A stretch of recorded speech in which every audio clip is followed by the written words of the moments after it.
Mastering your emotions. Let me say something that not enough people say out loud. Are you ready? Your emotions are not the enemy. They are not a sign of weakness. They are not something to be suppressed, overridden, or ashamed of. Your emotions are data. Let that sink in right now. I repeat, your emotions are data. They are intelligence. They are your inner compass, telling you what matters, what hurts, what needs attention, and what lights you up. Like right now, I'm lit up. I'm lit up to share this message with you. The goal is not to stop feeling. The goal is to feel fully, consciously, and with skill. Today, we are talking about the emotional dimension of a fulfilled life. And this might be the most important conversation you have all year. Yeah, forget the money mindset, forget the spiritual, forget the environmental. This one here, about your emotion, the emotional dimension of life, might be the most important conversation you have all year.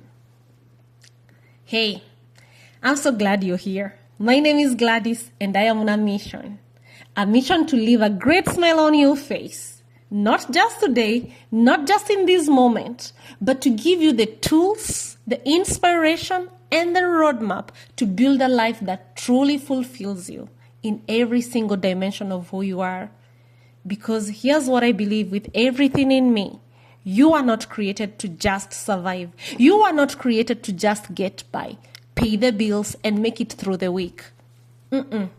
You are created to thrive, to grow, to love, to contribute, to become the greatest version of yourself, spiritually, physically, financially, emotionally, intellectually, socially, and environmentally, and even the other dimensions that I don't mention here, because we are multi-dimensional beings. And if you can just master these 7 dimensions that I keep sharing for years and years, then you are truly going to live a fulfilled lifestyle.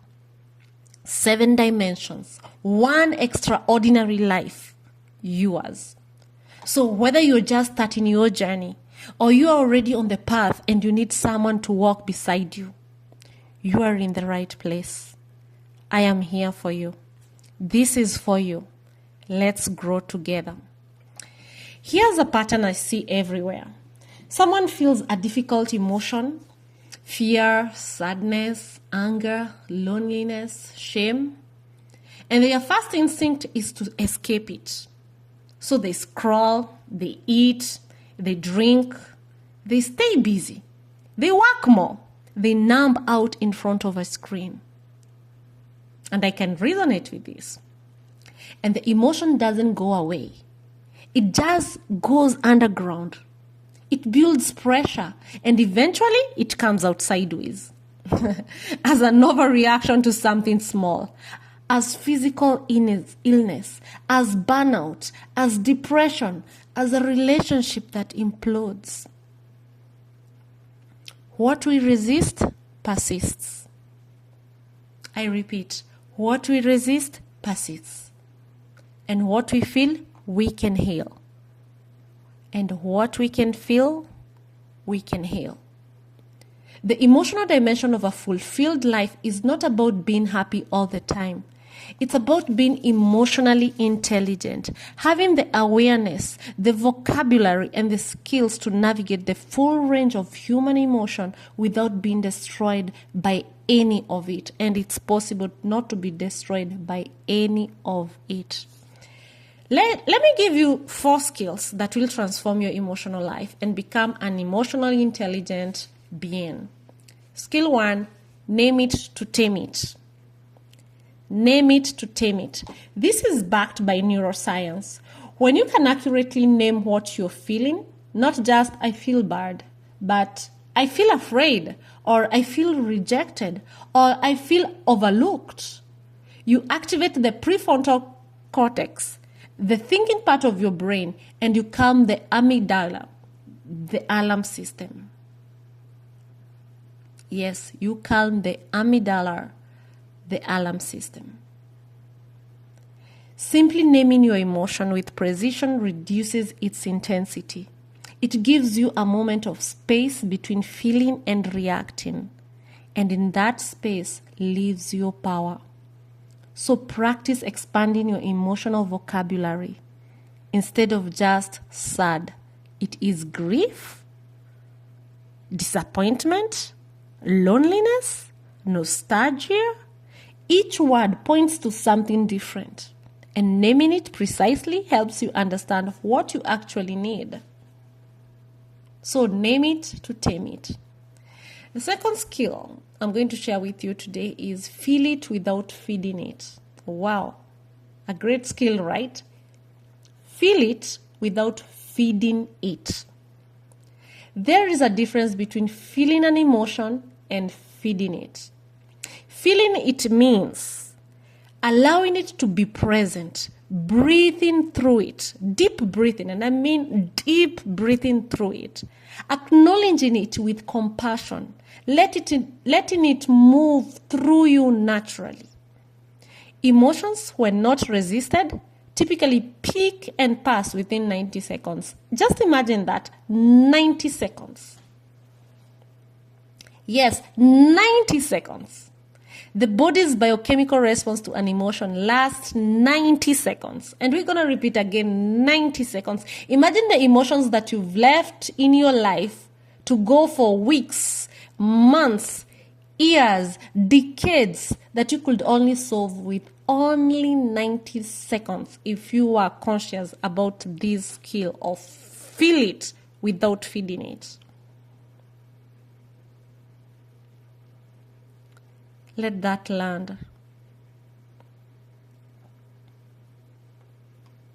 Feeding it means building a story around it, replaying the situation over and over, telling everyone who will listen, catastrophizing, justifying staying in the feeling indefinitely.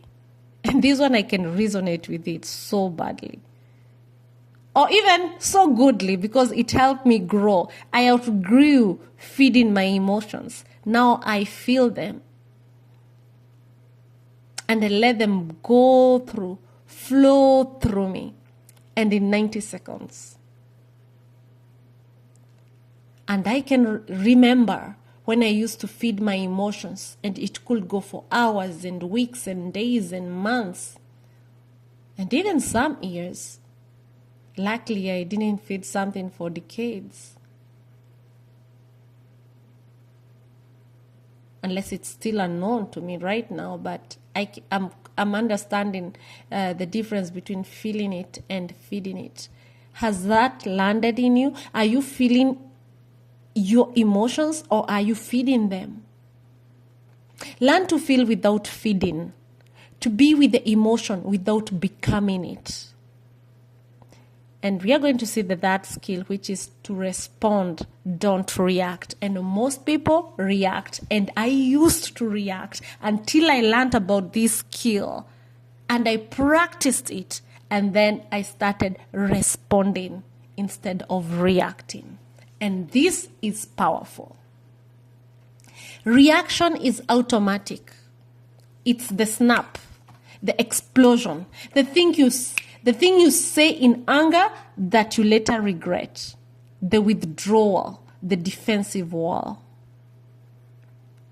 Response is chosen. It comes from a moment of pause, a breath, a decision about who you want to be in this moment. It can be a moment of conflict with someone you love. But you can choose to respond instead of reacting. And it will solve so many problems that could have arisen from reacting. The space between stimulus and response is where your emotional mastery lives. You can train yourself to access that space more consistently through mindfulness practices, through breathing techniques, through the simple habit of asking yourself before you speak or act, is this response going to get me closer to what I actually want? And you can find all these mindfulness practices on our channels. And now on skill 4, it's process, then release. Process your emotions and then release. Let them flow. Let them flow through you, in and out of you, like a river flows. Every difficult emotion needs to be processed, not suppressed, not dramatized, processed. This might look different for different people.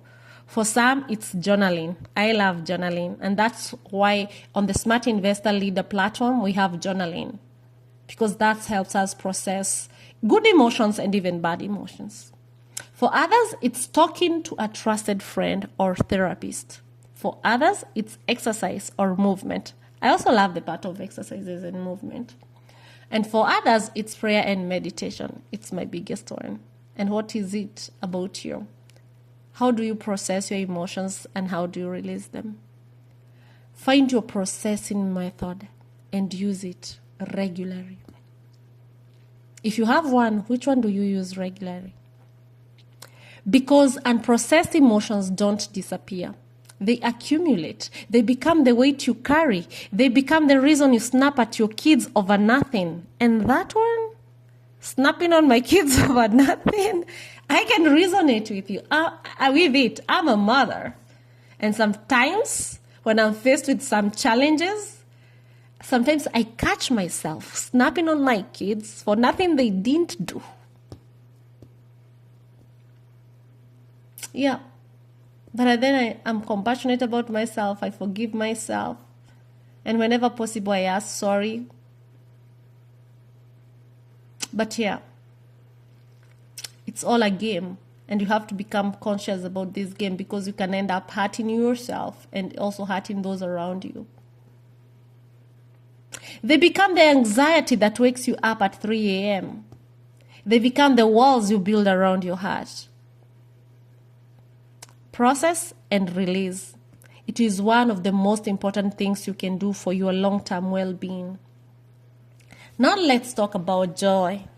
Because the emotional dimension is not just about managing the difficult stuff. I personally don't thrive in difficult moments. I don't thrive in drama. I don't thrive in low frequency. I don't. And I don't love being in those moments of sadness. But they are there. We all have them. But I do thrive in joy. And now I'm so even excited to talk about this part here. So now let's talk about joy. Because the emotional dimension is not just about managing the difficult stuff. It's also about actively cultivating more joy, more love, more gratitude, more delight. When did you last do something just because it made you happy? Huh? Not because it was productive, not because it moved the needle, just because it brought you pure, simple joy. Joy is not frivolous. Joy is fuel. It is what makes the work sustainable, the relationships rich, and life worth living. Schedule joy. Protect it. Prioritize it, because a life without joy is not a fulfilled life. No.